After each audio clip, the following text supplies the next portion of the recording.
This is day 60 of trying the Arena God A to Z challenge. Today, I'm playing Katarina. She's a very interesting champion in Arena. Either she's the most problematic tumor you've ever seen, or she's the quickest eighth. The main thing that separates these two is an item, Rune Carver. Now to be fair, there are still things that can heavily affect how a Katarina is going to perform, but I'll talk about Rune Carver first. Getting this item makes you average a whole placement higher than without it, I swear. I wish I could see the data for it. How this item works is that on energized attacks, you send a rune out. The neat part is that this item allows abilities to generate energize and proc it, and as a bonus, it infinitely stacks during a round. To prevent spam casters from abusing this item, there's a 2.5-second cooldown for generating stacks per ability. Now, for some reason, in Katarina's case, her ult doesn't have this 2.5-second cooldown, so each hit of her ult procs Rune Carver, getting her up to like 8 stacks or more by just pressing her R. I don't know whether this is a bug or an oversight with channeling abilities, because I swear these things have the weirdest interactions, such as MF ult not proccing the asleep status, or in the past, Samira R while in Duskblade invulnerability. It is what it is. Then, to finish up about items, you can either go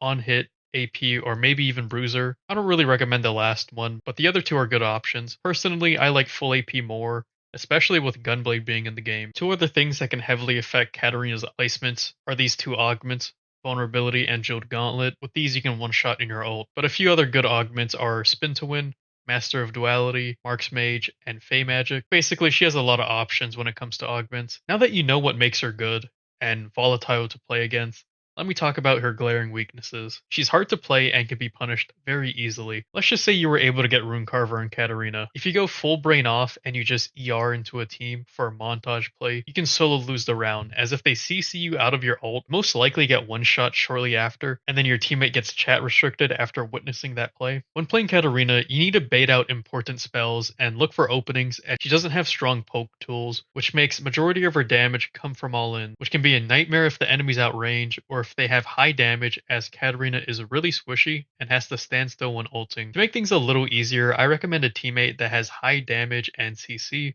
such as Vi, because this allows you to quickly burst a single target, allowing Katarina to get a reset. In total, it took 4 games. In a sense, she kinda reminds me of Karthus, with them being so flippy, but Katarina doesn't have the luxury of range as Karthus does. So with that, I'm giving Katarina a 5.5. She has really high highs and very low lows. And with that out of the way, I finally have the Arena God title. I know that most of you enjoy the series, so I'll probably keep doing it, but like I said in the previous video, maybe it won't be daily. I don't know, who knows. I'll probably be streaming on Twitch shortly after this video goes live. Like and follow for more. Check in tomorrow for Kale.